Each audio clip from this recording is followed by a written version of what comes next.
Okay, let's start. Hello, everyone. Welcome. Thank you for joining us for the 2024 PR Trends event from PRCA in partnership with Reuben Sinclair. We hope the next hour will inform, inspire, and challenge and help you to set your agenda for the months ahead. My name is Richard Fernandez. I'm the Director of External and Public Affairs here at PRCA. I have the privilege to introduce a stellar and packed panel. Everyone wave. Thank you. A couple of pieces of business before we get to the panel. If you're watching this in January, a plug for our training sale. You'll get 20% off any training in 2024 if you book it during January and use the code JANSALE24 at checkout. That covers all of our face-to-face sessions, virtual classroom, webinars, qualifications, specialist diplomas, bespoke sessions, the brilliant face-to-face Future Leaders program, and coaching. Full details on the PRCA website.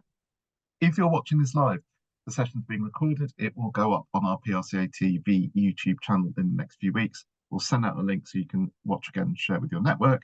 But also, please use the Zoom Q&A function to post comments and questions. Don't hang around if you've got a question for a particular panelist.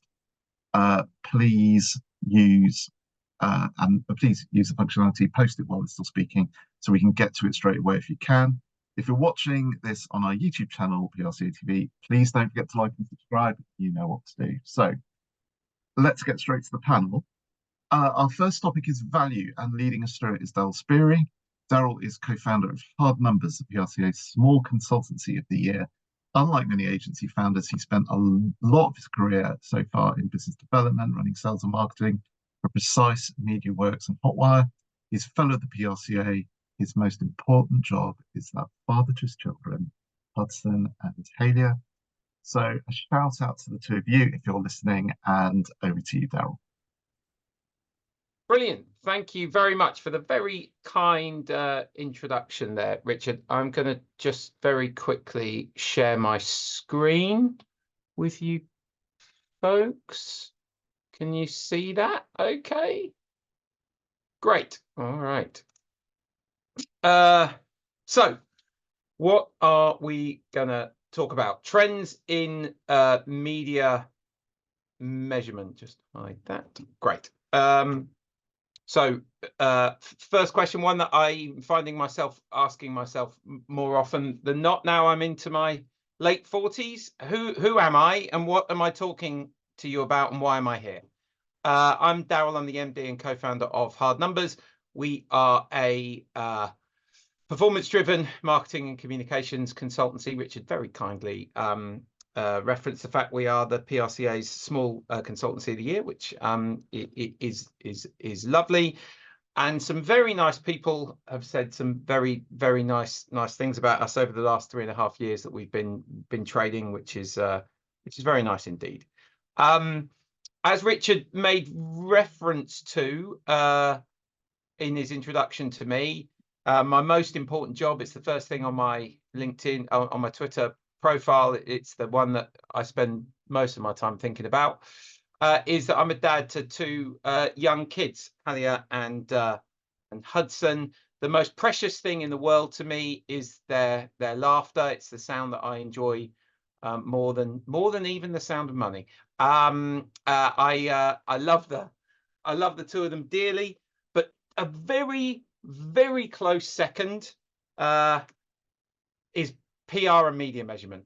I'm a huge advocate of it. You know, the industry that I spent most of my career in at my time at Precise. I had my own business in that space that I sold to Precise, and then I ended up for my sins working for them for over a decade and being a key part of that business's growth from about a 9 million to about 40 million pound turnover business, and its exit to WPP. PR measurement has been the thing that I've probably spent more of my career doing than anything else. So it's something I have a real passion about, perspective on, you know, all the rest of it. So that's what I'm going to talk to you guys mostly about today.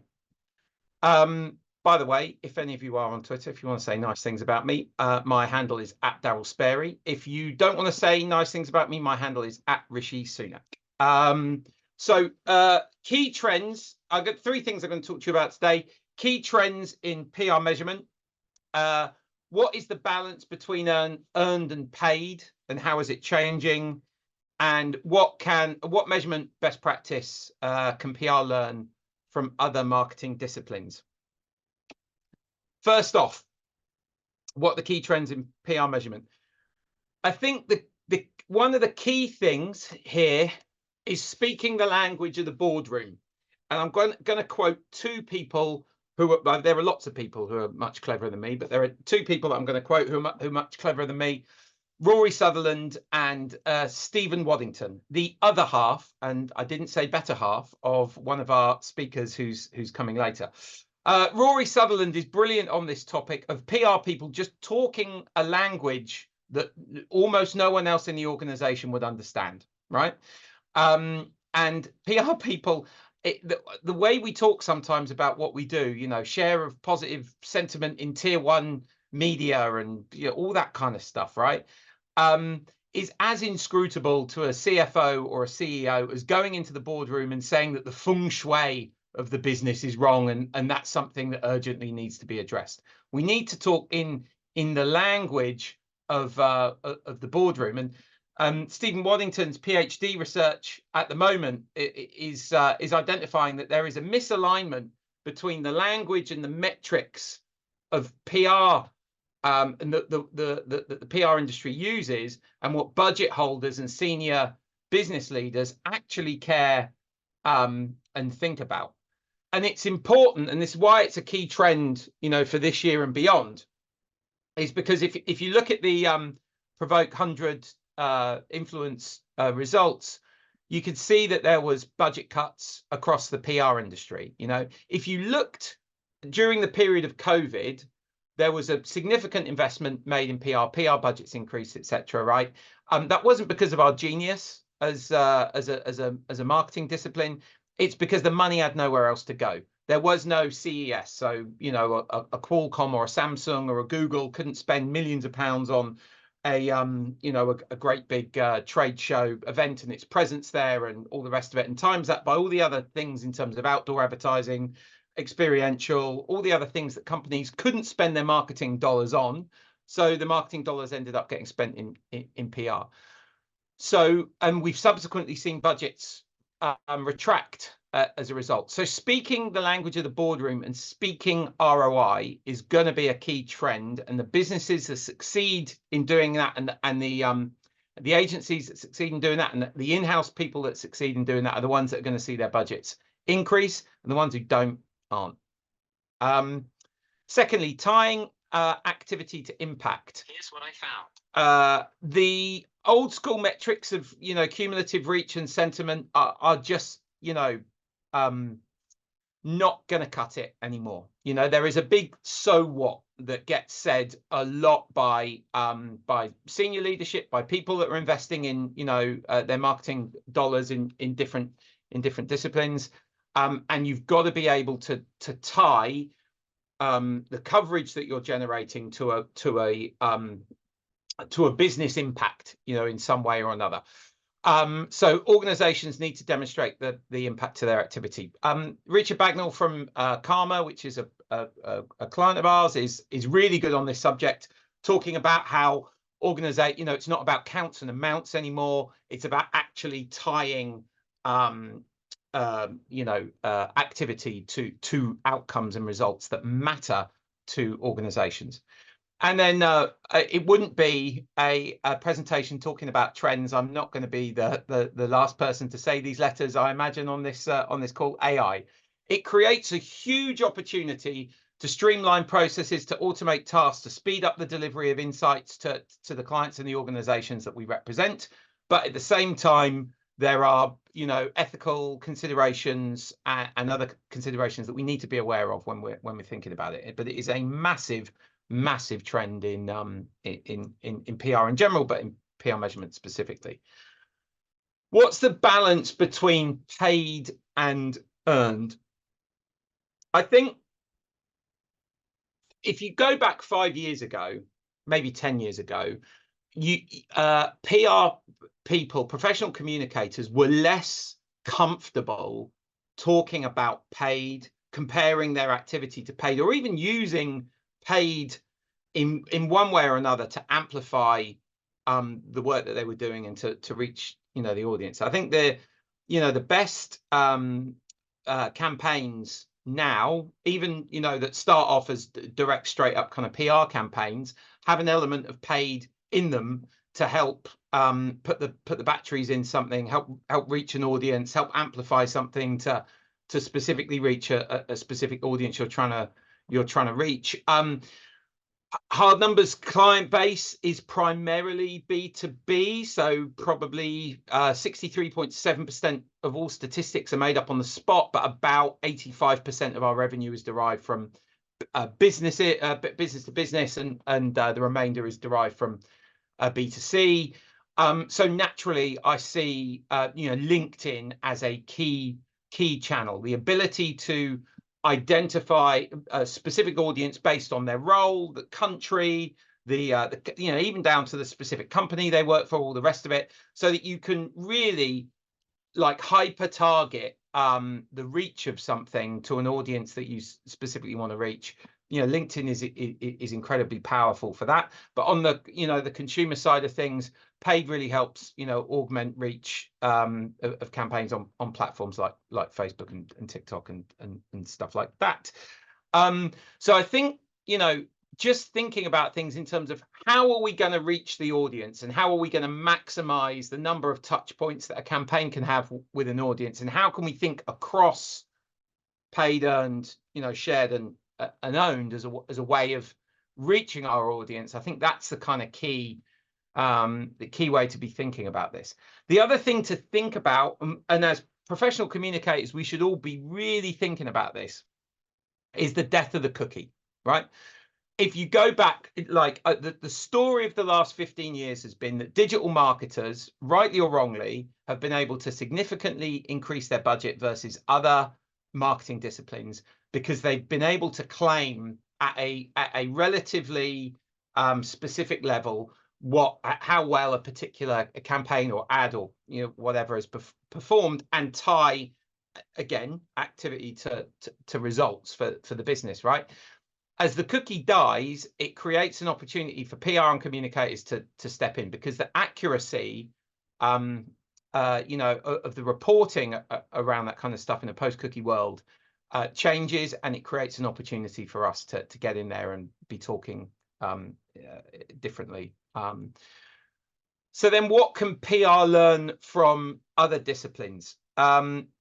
Firstly, use words that your CEO or CFO, and more importantly, that your mum would understand, right? Don't talk, if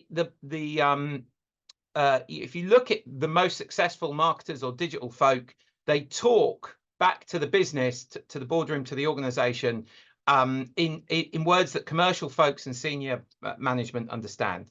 We're professional communicators, right? So we should be able to communicate in words that our audience understands, and the key audience for us is that internal audience that is the one that holds the budget. So we've got to be able to talk in words that that they can understand.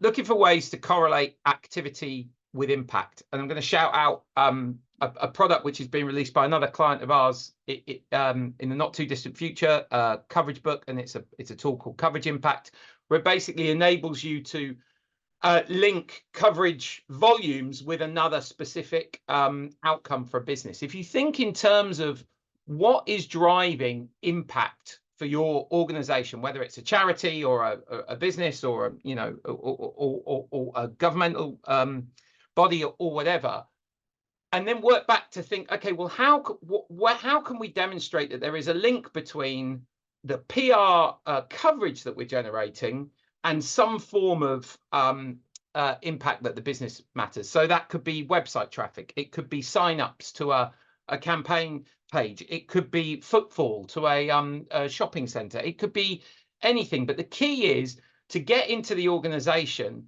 and try and understand what is the thing that the organization values, the reason that they're spending money externally communicating, and how can you then correlate your activity more closely with that outcome.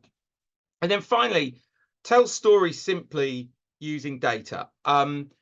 I'm not one of those PR people that would describe themselves as a storyteller. The only time I tell stories is when I'm putting my 2 kids, who I've mentioned earlier, to bed.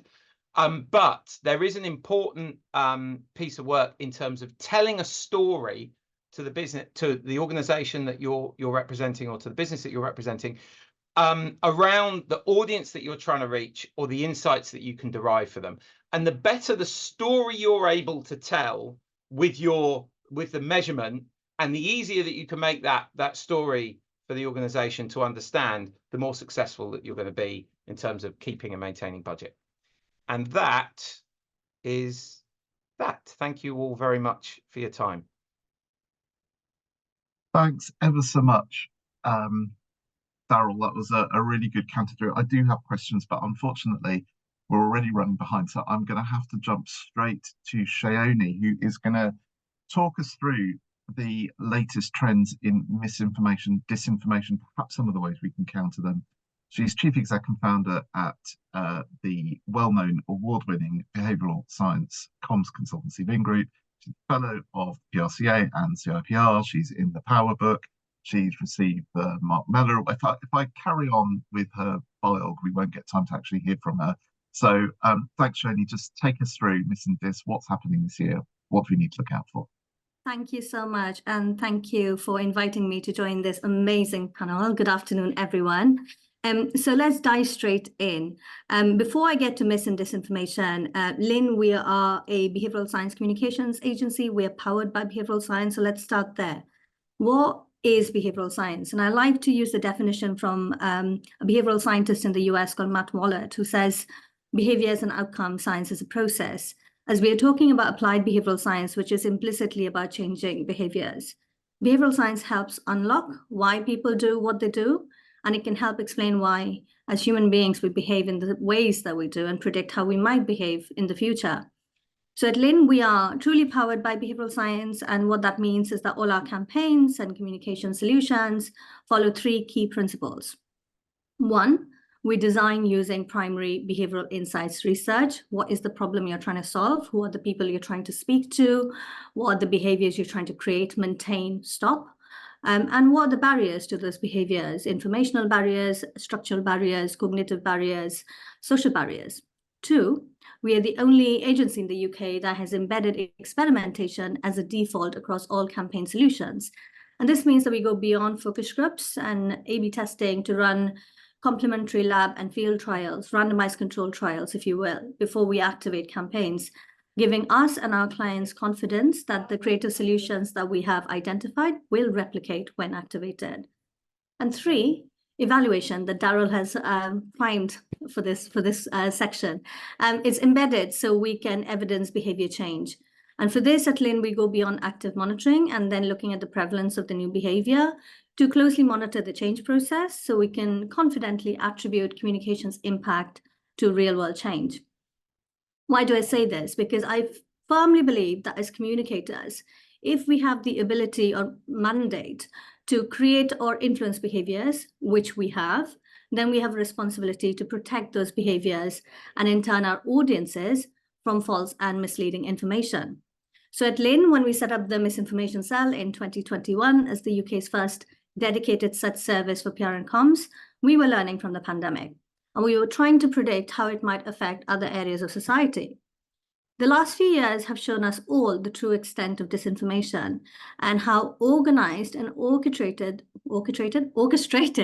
campaigns of false information has the potential to destruct society, disrupt policy, and fundamentally reshape our democracies. So just let's be clear on definitions for a second. To be clear on what disinformation and misinformation is and the difference between them. Disinformation is the intentional proliferation of false information, often with a particular agenda. And misinformation is the unintentional spread of that false information, often without malice or agenda. So why is this important? Because for misinformation to exist, disinformation narratives have to exist in such a way that they truly resonate with populations at scale, in a way that makes them believe it and share it. Since we launched the Misinformation Cell, it has been at the cutting edge of translating academic research into actionable intelligence and advisory for communicators, policy advisors, and risk officers. What we need to understand, what we've seen over the last few years, what we're predicting is going to happen going forwards this year and next with 3 billion people heading to the polls, disinformation is an industry. It is organized, it is sophisticated, it is monetized. It's not just a handful of people being keyboard warriors. It's not a bot and a troll farm. This is a real big industry that is growing in scale every single day.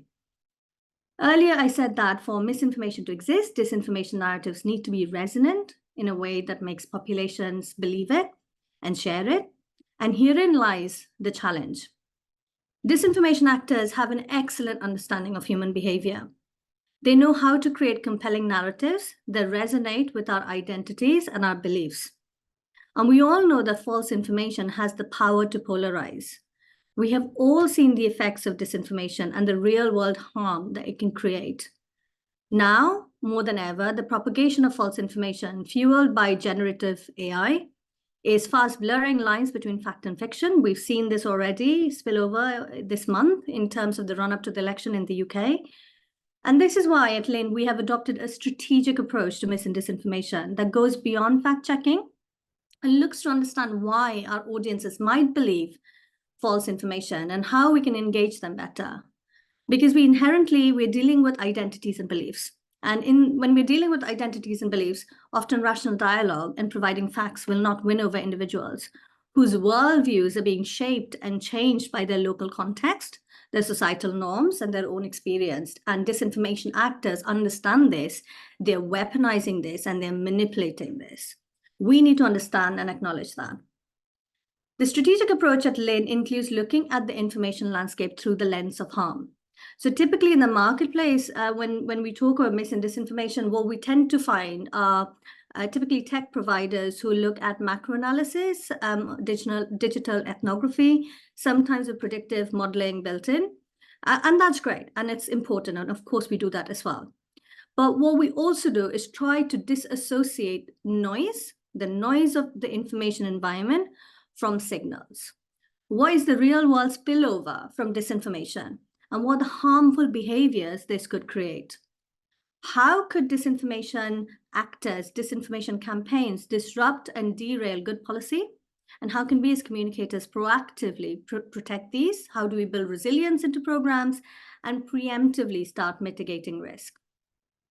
And to do this, we map our macro environment to actual audience insight. So we know this, that social media is often artificial. It is not reality. So how do we analyze and interpret what we're hearing on the information environment into what our target audiences are thinking and believing? So we use mixed methods research to see whether the harmful narratives that we are finding within the information environment are indeed resonating with your target population, you being client. How are the audiences, how are they seeing and interacting with this false information? What beliefs are these creating? And most importantly, how embedded are these beliefs? Because that's the catalyst. And I want to end the session with 5 key lessons from the front lines of combating mis and disinformation. 1, expect disinformation. It's not an if, it's a when. I've been saying this for years. Plan for it to protect your program and policy now.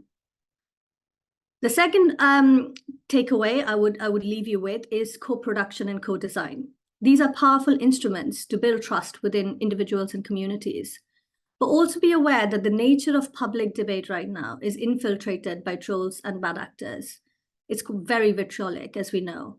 And this means that many audiences are now hesitant to participate in public campaigns in traditional ways for fear of backlash. So there are risks associated with showcasing those real world stories. And it's important that when we engage audiences into campaigns, whether it's via videos or case studies, we make them aware of the possible risks associated and provide them with training and support on how to mitigate and manage this. Information gaps. They have the power to welcome and nurture false information and harmful narratives. So I encourage you to monitor your information environment for gaps and ensure that truthful information is made available to audiences. My 4th takeaway, Fact-checking is not a magic bullet that we think it is, and it is often better to avoid engagement than rebut to put the record straight. Most of the time, we're advising clients not to respond, not to rebut, not to refute, because we do not want to amplify and feed the algorithm. And then finally, whilst the public may not want to be visible in campaign activation, we still mustn't discount the power of local champions and influencers. Working collaboratively with individuals who are trusted within their communities will ensure that campaigns don't have a top-down approach. And grassroots dialogue is powerful and can make the difference between a good campaign and a great one. In conclusion, I urge you all to be proactive, not reactive, in your approach to mis and disinformation. As with inoculation, preventative action is far more effective and cost-effective than being on the back foot. And the understanding of the scale of threat from disinformation and how it affects reputation, revenue, and purpose is critical to protecting our organizations and businesses, and in turn, our communities and society.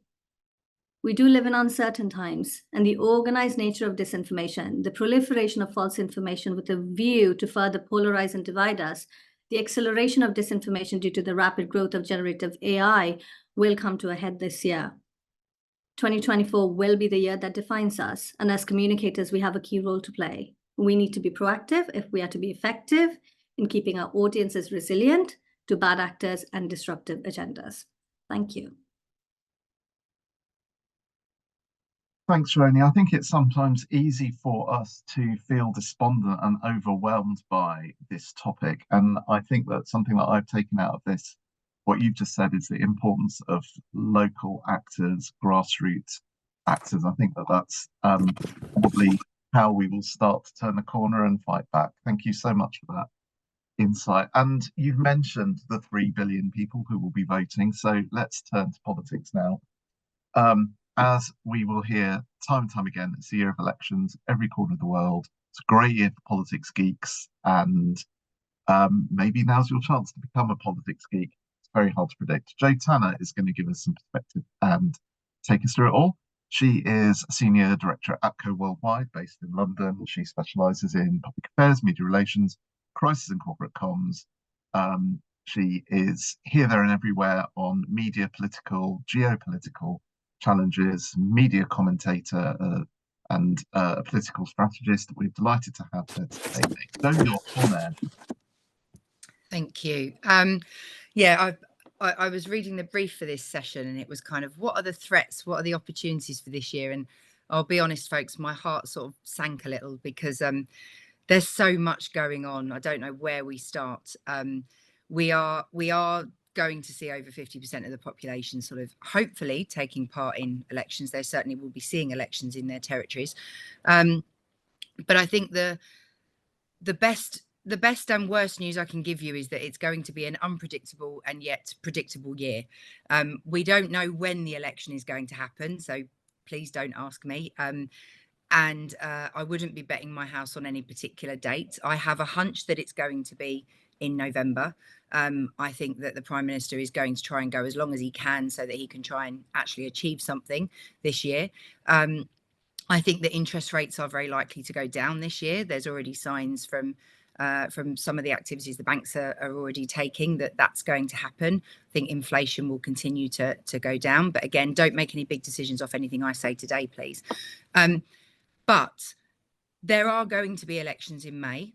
There are elections happening around the country. There are local elections. There are mayoral elections that are taking place.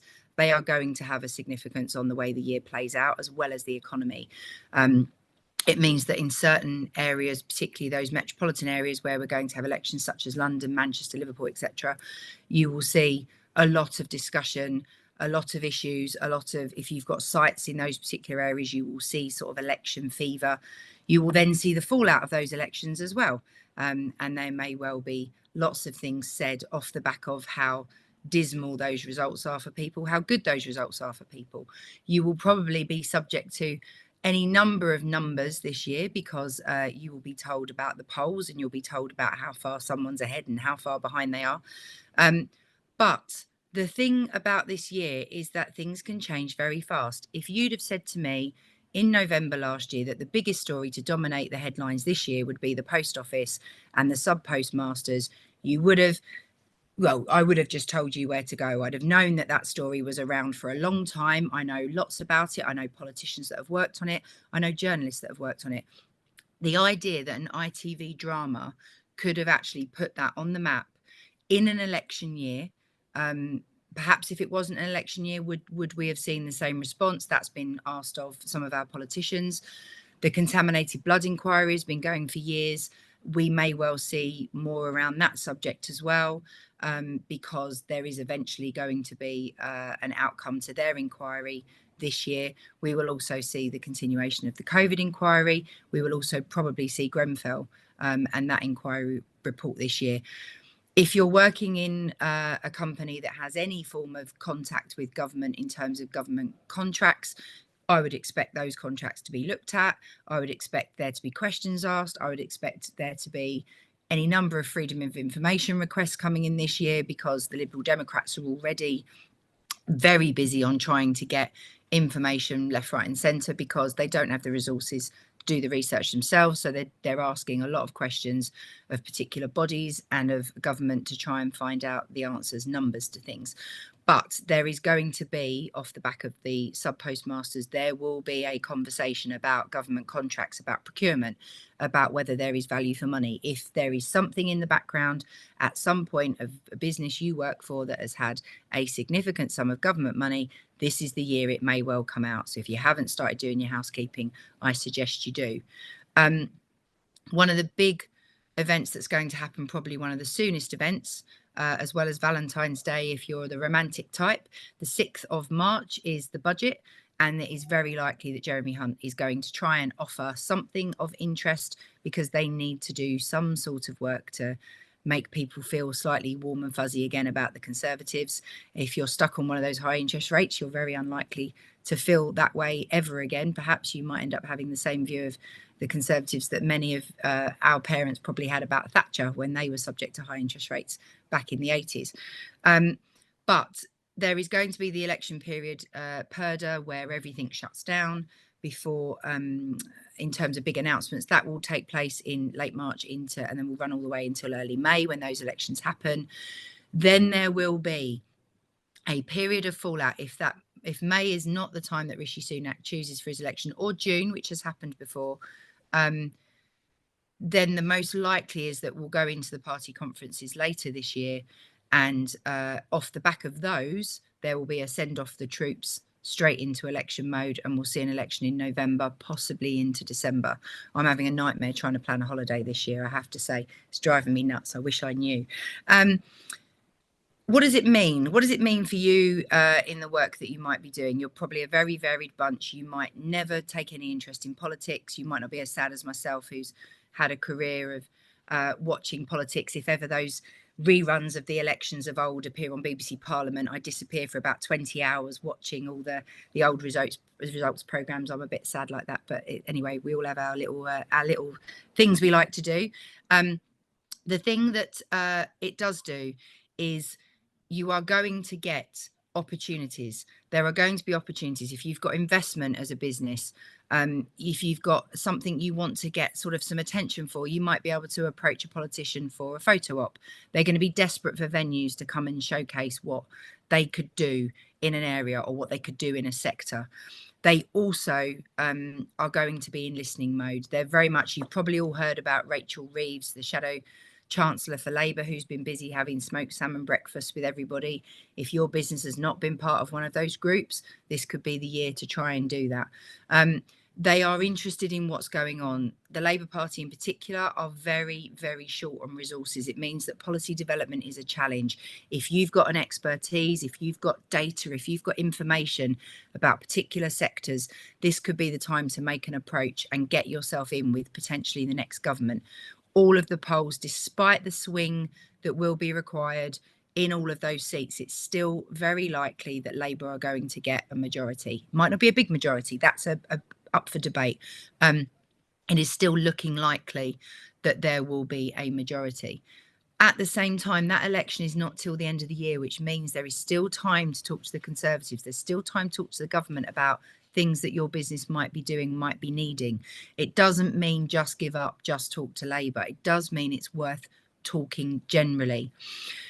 The threat, though, the threat is that anything can be exploited in this sort of year. It does mean that you might innocently be planning a story and it might just collide with something. It might be hijacked. It does mean that you need to just do that double check, think again, just make sure that you've been clear that something you're doing isn't going to clash heavily with something that the government have been talking about or something that the opposition have been talking about. So be aware, concentrate on those first few pages of the newspapers. If you can bear it, it's where most of the political news will be, and you will start to get a sense of the big issues, the big topics. If you haven't got a public affairs team, it might be worth having a conversation with an independent consultant. It might be worth talking to a business that can just give you a bit of a steer on how to navigate some challenges you might have as a business. Contracts, as I said, will be scrutinised. New relationships will need to be established. And the worst thing is that it's going to be a busy news agenda. It means that if you're trying to get something out there, you've got to think of a way to make it relevant. So that means either pushing, going back to basics, pushing out new information, looking at trends, pushing out numbers, thinking about local stuff. It might well mean that you need to think very, very carefully about the timing of what you do. Early May is going to be really busy with the fallout from the local elections. And you could, if you're looking at something in November into December, could be risky simply because you might be subject, October onwards, you could be subject to an election period. That might mean that people can't comment on what you're talking about, might mean they do comment on what you're talking about. That has pluses and minuses. I can't be more specific than that, other than to finish, I would say, have a chat with your leadership teams, make sure your board know they need to be careful what they're talking about. Loose words will cause them trouble. There have been many examples in the past of companies where a board exec has said something, put something out on social media and got themselves into all sorts of bother. Politicians will be looking, journalists will be looking to say, that policy won't work. Look at what that business has just said about that. And suddenly you're in the eye of a storm you didn't want to be in. So all I can really say is now's not the year to give up caffeine. Now is probably the year to strap yourself in, hold on tight, try and find some of it interesting. A lot of it is tedious, I have to admit. But where you can, try and see where the opportunities are and just be very mindful of the threats that are there. You'll know what most of them are for your business, but just make sure you've had a really good look before you're entering the crazy world of PR, especially if it could be something that's going to appear in those front sections of a newspaper or on the early parts of a political bulletin in particular. And with that, I bid you good luck. Thanks, Jo. That was awesome. And it struck me, or there were comments in the chat, that when we're talking about politics in this context, we quite often are just talking about corporate comms.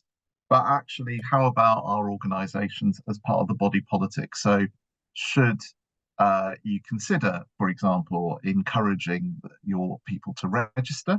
There are lots of people who've disappeared off the electoral roll in recent years, and we all have a duty to turn up and vote. Thank you for that whistle-stop tour. Now, speaking of constant developments, emerging tech, right? Every minute something new happens, but in 9 minutes we're going to try and bring you up to speed. Luckily, we have Andrew Bruce Smith, who's known to us all for his expertise in AI, its applications in digital comms, PR, social media, SEO, analytics. He's been across this stuff since before AI were even letters. Very few people were talking about it. He has pioneered adoption of content tools and so on. He runs a good number of the PRCA's AI related training workshops. If you want to take it further, don't forget we've got a sale on. Plug over, Andrew. Thank you. Great to be here. I've put my timer on. I'm going to try and do this in 5 minutes, not 9. So yes, it is true. You can tell from the grey in my beard, I'm entering my 39th year of working in PR, comms and media, OMG.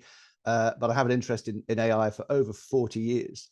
And I spent the last decade really kind of saying that AI will have an effect at some point. So quite frankly, when ChatGPT launched at the end of 2022, thank goodness, because otherwise I'd have felt a bit stupid. Last year, to sum it up, I think, was the year that we all played around with AI. We experimented with it. In 2024, let's be honest, you can't keep playing around with it forever. This is the year we actually have to get down to the hard work of meaningful use cases and actually putting AI into practice in a meaningful manner. What are the challenges that are going to face us? There was a very interesting Boston Consulting Group survey came out literally a couple of days ago. They interviewed thousands of senior business executives around the world. And one of the key findings was 2/3 of those executives said that they were ambivalent or dissatisfied with their organization's overall progress in implementing Gen AI. What were the reasons for that? Top of the list, lack of talent and skills, an unclear roadmap, and the absence of a strategy. And if I look at the PR sector, with all respect, I think that's kind of where we still are. I think the most telling statistic, though, was that only 6% of those organizations had said that they'd meaningfully begun to upskill their employees in the use of AI. Now, call me self-serving, but training around AI is absolutely fundamental. Last year, we were all given access to incredibly powerful technology. It did not come with a user manual. It came with zero guidance about how to actually use it. The analogy I've been using for some time is it's like handing the keys to the Ferrari with no driving test and no roadmap about where you're going to go. You're probably going to crash it. So personally, I see that as a crucial factor going forward. In terms of the technology itself, let's be honest, if you're hoping the pace of development is going to slow down, it isn't. We all saw the psychodrama of Sam Altman sort of being fired and coming back, but basically the so-called accelerationists have won. Technology is going to keep developing at a ridiculous pace. As Sam Altman's already been quoted as saying, GPT-5 will launch this year. And he said, if you think GPT-4 is brilliant, you'll think it's quaint compared to GPT-5. The focus in the AI world is now on so-called autonomous AI. You give the AI something to do and you just let it get on with it and it comes back and does it for you. We saw some little examples of that last year, but they didn't really work. I think we will see that at some point in 2024. Large language models specifically at the moment have no reasoning capability. We will see some of that in 2024. More specifically, even in the last week, just to kind of lay on with a trowel the fact that things change so quickly, two big developments really, the rollout of ChatGPT Team and the wider availability of Microsoft's Copilot. Very specifically, in both instances, these are designed to make it easier to utilize AI in a team-based environment. I've seen this all year. Quite frankly, we've all had access to basically personal AI tools, personal productivity tools. Trying to implement it in a collaborative manner hasn't been that easy. These are designed to do that. I think the most important factor, though, is in both cases, they're trying to reassure us that, look, you've been concerned, rightly so, I think, about confidentiality, security, all these issues. What happens to this stuff that we give to these models? In both cases, they're saying, don't worry, it's sorted. Don't let that be a barrier for you using it. So I think that will definitely bring that forward. The catch, of course, is that it comes at a price. You don't get this for nothing. You have to pay for it. PR professionals routinely never want to spend money on tools. I'm always asked, oh, where are the best free tools? What can I do for absolutely nothing? I've got no budget to spend on this. Okay, the sad fact is that if you're not prepared to invest in the technology, you can't do everything that others who are prepared to invest will. So that's something, again, to address. It's a classic build versus buy. You know, do you spend money to save time or time to save money? That is an equation that people are all going to have to kind of figure out. Based on the last few months, again, directionally, I thought one of the most important things we've seen at the beginning of last November was the release of OpenAI's so-called custom GPTs. So that ability to take a large language model, but then effectively customize it for specific use cases. In the space of 2 months, we've seen, I think, some extraordinarily kind of interesting, useful, creative ways about how we can apply that. I can only see that going forward. So, Darryl talking about measurement. I mean, we've seen this last year. in the measurement space, the ability for kind of AI to take on board a lot of the tasks that we've loved to have done in the past, but we couldn't do it because it cost too much, would take too long. And AI is definitely showing, I think, sort of very, very useful promise in that area. So to kind of sum it all up, I think 2024, as I say, is going to be hopefully characterized by actual real world implementation of AI by PR practitioners everywhere. The technology is not going to slow down. And again, without being too self-serving about it, you can't, or I'd suggest it's very, very foolish to ignore the training aspect of it. Just simply giving people this powerful technology and expecting them to kind of magically know what to do with it, I don't think it's a very sort of bright way forward. So thinking about and considering that as part of your process of deciding how and what you're going to do with AI, that's where I'd leave it. Thank you very much. Thank you, Andrew. We're running hopelessly over time, which is completely my fault. But I do have a quick question for you, which is, you talked about the money, and that works both ways, right? So one of the things that happened just before Christmas, I think, was the New York Times suing one of the LLMs for taking its copyright. What do you think the implications of that case are going to be over the next few months, and how will that affect practice in the UK? Okay, well, I mean, I'm not a lawyer, and this is a unbelievably kind of complex case. Arguably, and again, copyright law varies from country to country. The New York Times is basically saying that they were able to kind of get OpenAI's GPT to kind of cough out an exact copy of an article. And the fact is, of course, that if you look in the AI, there is no copy. All the kind of current cases against the AI companies are going with the AI companies, because copyright law at the moment does not, it was written, well, the Statute of Anne came in 1725, and it's largely based on that. There was no AI around in the 18th century. Who knows how that is going to pan out? The cynics are saying it's simply that the New York Times were quite happily negotiating with OpenAI, and they just wanted more money. So this is a way of doing it. OpenAI have secured deals with Axel Springer elsewhere. I personally, how it will eventually pan out, I don't know. But there's a much bigger issue here around copyright generally, how that applies to kind of AI. The AI companies saying, look, it's just fair use. It's just that we're doing it at scale. It's the equivalent of a human being reading all this stuff and then writing their own piece. It's just that a human being can't read 10 million articles in 10 seconds. And it's a misunderstanding as well about how these systems work. I think some people think they're like databases and there's a copy of all this stuff in the model. It's not there. It's not there. That's not how it works. Whether the AI companies should be allowed to take content that's been crawled on the web and use it for their training, that's an entirely separate issue. But this one's going to run and run. It's going to run and run. Absolutely, and we'll be paying attention to it. Thank you for that perspective on it. Now, look, we can't think about the year ahead without thinking about the economy, how it's going to affect growth. We're joined now by Sarah Waddington, CBE. She's director of Wadds Inc., works with the creative agency management teams as an NED to help deliver sustainable growth. She's the only chartered director and chartered PR professional, double trouble.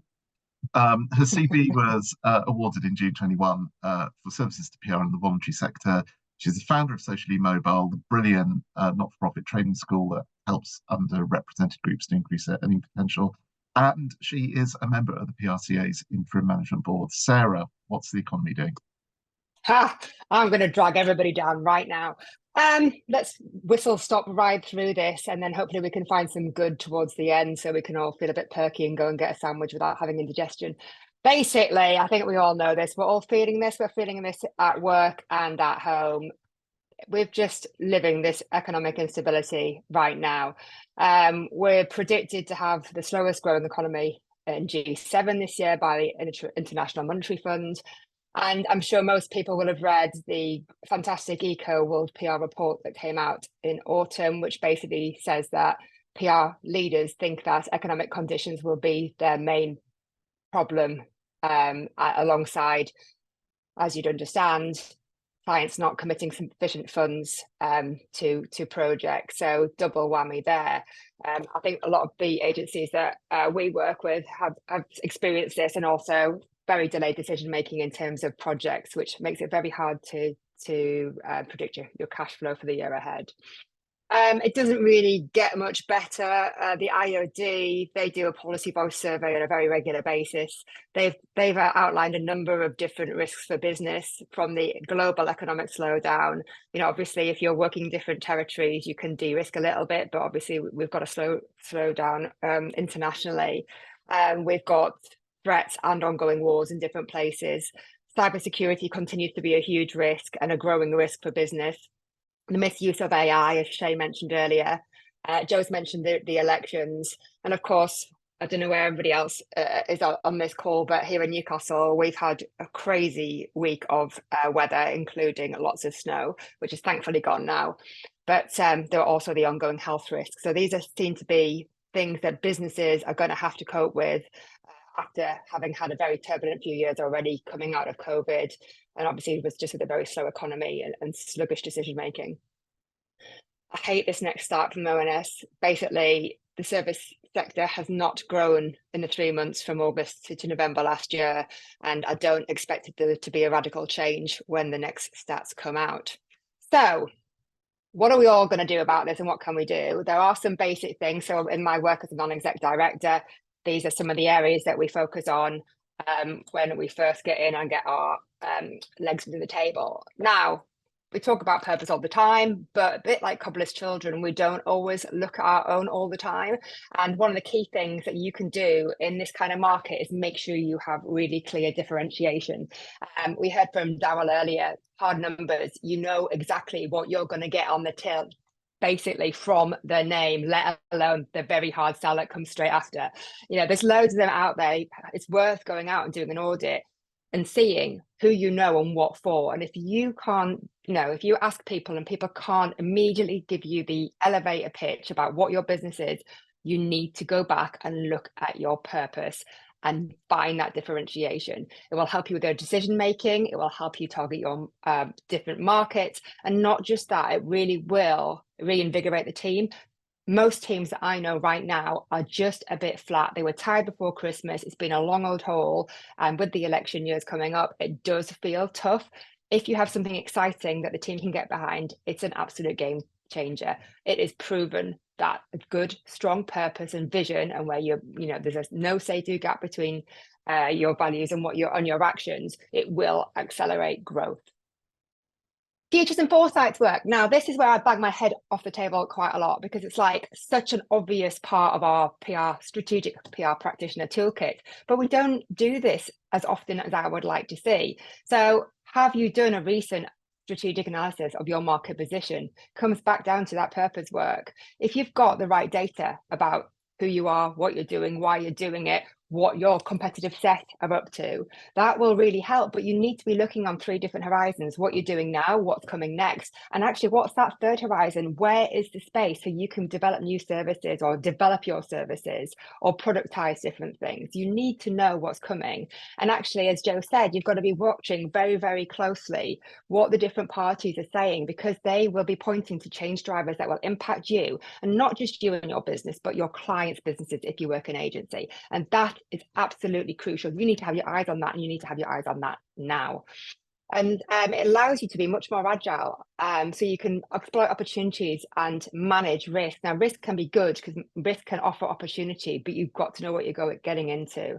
And basically, if you can do this for yourself, you're going to be so much more resilient. But best of all, it's something you can productize and sell on. And again, why are we not doing this at scale? It will help improve our structure with the management teams, and they will therefore invest more in us. It's, for me, very obvious and a huge gap in this industry to date. Here's another one. Oh my God, risk management. The number of teams I deal with and have spoken to over the years who don't have a risk register and don't look at that on a regular basis, it frightens me. It really does frighten me. Joe said a very basic one just before, you know, what's your plan? What's your marketing plan? What are you communicating about? Is this going to get you in trouble? That should be on your risk register. There are some basic things that go on there just about business continuity. I've mentioned cybersecurity before, but every single business and every single PR organization will have its own risks. You should be having those, traffic lighting them and looking at them and making sure you've got the appropriate controls. It could be as simple as, when cash flow is tight, making sure you've got an expenses policies in place. Who has got the credit cards for the business? Do they know what their limit is in terms of spend? Sometimes it can be as simple as that can make a big difference to your fortunes. You need to be monitoring, reporting on these on an ongoing basis. And if you are a big organization, if you don't have an audit and risk committee, it may well be worth bringing one in. At PRCA, we're busy doing all of this at the moment to make sure that we are absolutely sound for going forward. Cost of finance is another one that people, you know, especially when you set up a business, as you grow, this is one that can sometimes get tricky for people, particularly if you don't love finance. The number of times that people say to me, I'm in PR, I don't like finance. I used to say it all the time. I wish I had a $5 for each time because I'd be rich and I'd be completely retired by now, but sadly I'm not, and I'm a pauper because of the cost of living crisis. Anyhow, do you look at your finance strategy? Do you have one? Do you have anything on paper that says what you're prepared to spend and in what way, or how you're going to invest in the business, or how you're going to finance the business? Do you have debt? Do you have the cheapest form of debt? When did you last look? When did you last negotiate any of the bills that you have in place, whether that's with your landlord, whether it's with your broadband provider, what it is? When did you last do that? Some smart people have already done that just because of COVID. You'll have had to go through that, but you should make that a regular task. The other thing is that when it is busy, when it has been nice, we all get a bit lazy and we go, "Ooh, I quite fancy that subscription. Ooh, I'm going to go and join that club over there. Soho House looks nice. Oh yeah, and that's going to look great when I go in there with my new blazer on." You need to go to zero-based budgeting at the start of every finance year. Cut out all the shit that you piled in when you were feeling rich, because it's not helping you. You don't need it. Act like a startup, be more entrepreneurial, and be absolutely, you know, rigid with what you are prepared to spend right now. We do not know when the economy is going to lift. It's going to be a suck it and see year. We need to just be a bit more sensible and make sure that you're not just thinking about debt if you do need to get money into the business. There are other ways of accessing finance. If you do bring in shareholders who are prepared to put money in, don't forget that you will give a little bit of decision-making authority away. So it's not an obvious give. There's a give and take there. It's not dead straightforward, but there are grants out there. You have to look quite hard for them. Look at places like Innovate UK. There are voucher schemes, tax credits. Just do a bit more homework, because sometimes we can all get a bit lazy when we're, you know, busy doing the day-to-day. Well, and number 5, here's one right here singing at you. Get a non-exec director if you're of a size where that person can be useful. Get someone who's got a network, who's got knowledge. It isn't just someone who's got silver hair and done 30 years in the business. Get someone who's actually got some governance credentials. Again, hi. Anyway, the corporate governance code, worth looking at, even if you're a small business. SMEs should have at least 2 independent non-exec directors. They need to be there, checking that you've got a risk register, checking what your finance and your finance strategy and your risk appetite are. They should be looking at your market position. They should be helping you do that and providing accountability. People like me can really help with your strategic development. And also, what's really, really important, you might have a really strong founder who tends to rule the roost, but Ned will come in and squash that. They will stop groupthink and they will stop everybody saying, yes, let's just do that because it seems like a good idea, because they will ask loads of difficult questions and some easy ones. And also, when it's me, probably quite a lot of stupid ones, but it's because I really want to know what's going on. And until I've got the answer that I need, I'll keep going. Anyway, it's a really great way to shortcut to faster growth when you're in challenging trading conditions. Now, I'm very aware that we're at 1:30. We've still got another fantastic speaker to come, so I'm going to shut up there. And if we have time for questions, I'll be around. But otherwise, hook me up on X or any other way you can find me. You'll Google me. I'm there, you know, ubiquitous, you know, omnipresent. Thank you very much. Thanks, Sarah. And hang on for Alex, but I do have one quick question for you, which is just in terms of the way the market is, do you think that we'll see people going up and down the supply chain and us moving into other marketing disciplines trying to take our lunch? Do you think there'll be more of that this year, just as people are kind of huddling together for warmth? That always happens, but I would hope not. If we occupy properly our strategic space, we should be working with management teams on the strategic vision, aligning all of our activities, as Dad said, to the business plan. So I would hope that anybody who is thinking about how they can grow this year, it isn't worrying too much about that, because it's about actually what are the organizations we're working with needing, how are we aligning and reporting to that, and as Darryl said, speaking the CEO and management language and doing it in a way that makes sense. The IOD and the CIPR, sorry to bring in a competitor, but they published a report that I was involved with at the beginning of the year last year, which talks about actually what that role is, how important strategic PR is to organizations. For me, it's integral to business success. We engage with stakeholders, we do the horizon scanning work, that futures and foresight work sits with us. We do risk assessment, we do crisis management, we do public affairs. All this stuff is absolutely crucial. And if we're not doing it, we should be doing it. And if you're not doing it, I'll get off the pot. Probably a slogan for today. Anyway, now, our final topic underpins everything in Every Business People. We're joined by Alex Stevens. She's head of PR and comms recruitment at Reuben Sinclair, who are the talent partners to PRCA. She advises both small and large PR agencies, as well as in-house PR teams on talent acquisition, supports PR professionals throughout their careers. She's also the brains behind Parents in PR, which launches in March. Alex. Thank you, and thank you so much for those that are able to stick around. I know that we're really running out of time, so I'll try and be as quick as we possibly can. I am going to talk about trends for 2024, using a trend, the recent ins versus outs social media trend that we're seeing. And obviously, as a recruiter, I'm going to be talking about what's hot and what's not when it comes to PR talent. And I'm going to cover 5 main areas, starting with salary. So what's in and what's out when it comes to salaries in the PR industry. So one thing that we are seeing is, as a trend, is salary rises in the region. So employees are obviously being able to take full advantage of hybrid and fully remote working in some cases. And so we've seen a bit of an increase in the number of people living outside of London, but working for London employers, which ultimately means that the employers that are outside of London are inadvertently kind of having to compete for talent with those in London. So they're having to compete for the same talent, which hasn't really happened previously. And so they're having to offer salaries over and above what we've previously seen, which can cause some discrepancies, particularly for those that have always lived and worked outside London. So employers do need to kind of think quite carefully about how to value and retain these employees.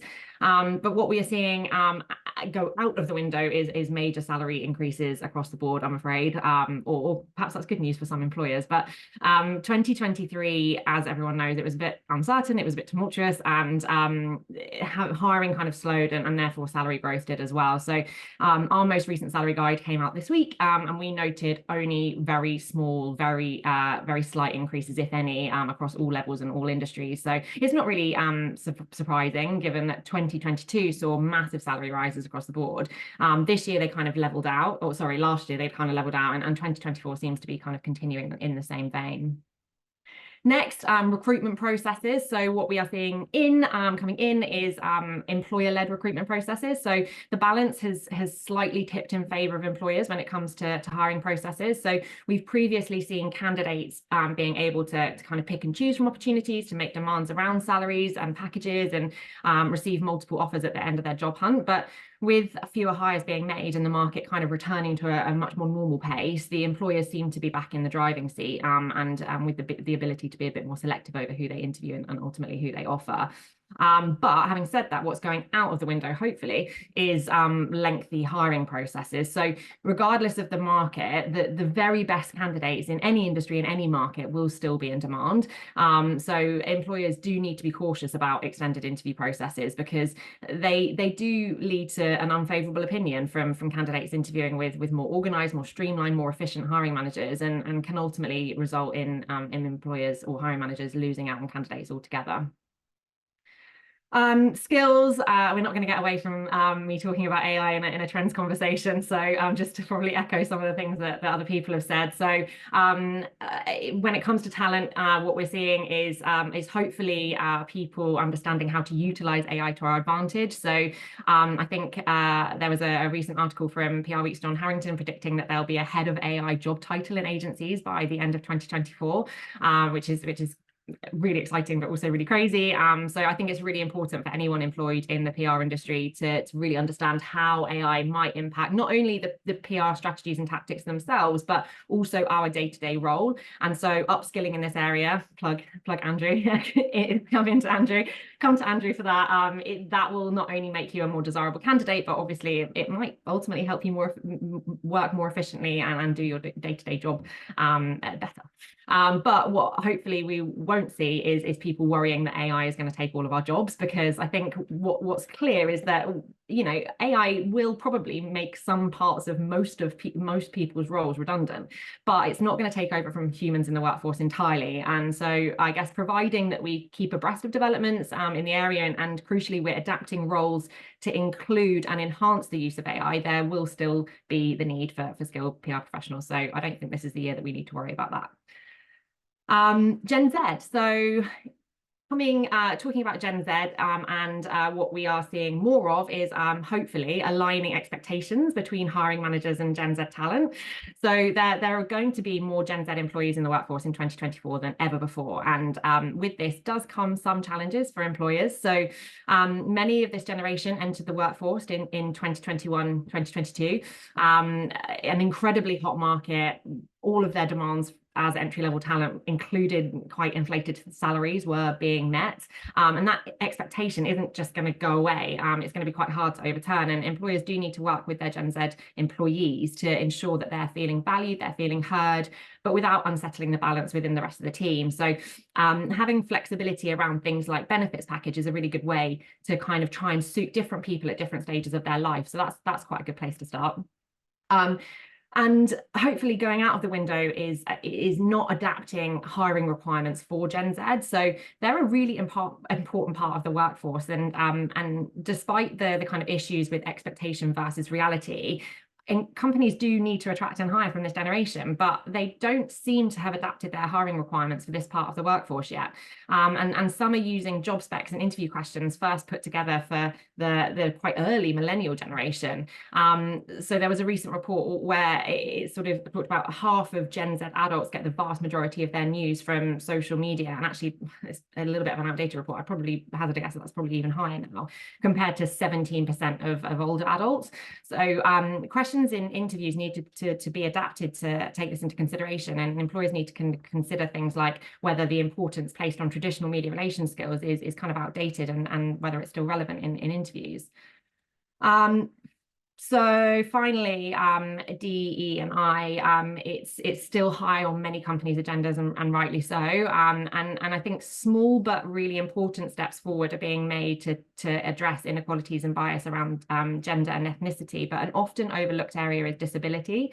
Hopefully that will change this year, and we're starting to see it creep in a little bit more in some people's strategies. But addressing the area of kind of accessibility, particularly when it comes to adapting the hiring process to make it fair for all, will be hugely important in making the industry more inclusive for those with disabilities. And hopefully what we'll see less of is using quotas for shortlists. So companies should absolutely be aware of their data when it comes to understanding where certain characteristics are underrepresented. But using quotas within the hiring process, particularly when shortlisting candidates, can actually lead to positive discrimination in certain areas and the skewing of data. So instead, what the data should be used for is to identify areas that need to be improved, setting goals to address this, and developing strategies to encourage a higher volume of applications from those targeted areas, rather than sort of specifically saying we need to set quotas within those areas that then sort of skew the data and skew the representation. So overall, my sort of take on this is cautious optimism when it comes to the talent market in 2024. So last year, lots of turbulence, there was redundancies, there was slow growth for many PR professionals, but I am cautiously optimistic about 2024. I think the panic has somewhat died down. Anecdotally, we've already seen an uplift in vacancies. The PR sector does look set to get back on track. So I'm optimistic that the talent will kind of continue to sit at the forefront of PR leaders' minds, even if they're not looking to increase headcount. Hopefully this is an opportunity to kind of think about some of the changes that can be made to talent strategies that will ensure they're keeping up with the trends that I mentioned. And quiet periods when it comes to kind of things like hiring can be the perfect opportunity to kind of take a look at holistically where improvements can kind of be made, and give everyone the chance to kind of catch up on those things. So that's it. That's everything. Sorry, that was a really whistle-stop tour, and hopefully I covered most things.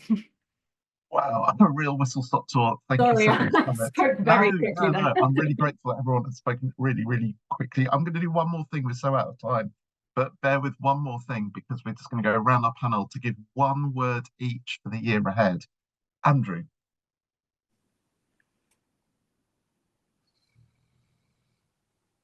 I think mute might be a Quiet. Quiet. Yeah. Nothing. Implementation. Grant. Thanks, Sarah. I was going to say doable. It is doable. It feels tough. We can do this. Fabulous. Thanks, Jay. Bonkers. Love it. Thank you, Darryl. I'll say roller coaster. Okay, we'll nod. Alex, you said cautious optimism, but we'll give you another one if you want. Oh, can I just repeat that one? Yeah, I'll just go optimism if I've just got one word. That's fine. Yeah, Thank you. We have tried to pack in a lot today. We're hopelessly out of time. I'm kind of sorry, not sorry. There's just so much that our panelists have shared with us. You can watch this again. There's plenty to take in. A couple of thank yous, obviously, to all of you who've tuned in today. Hope you found it useful and had some takeaways. Huge thank you to our brilliant panel for your insight and perspective. You've given us loads to think about. Final thanks to our event partners, Reuben, Sinclair. Hope you found today's event useful. Hope to welcome you to the next one. But from now, from PRCA and all our panelists, for now.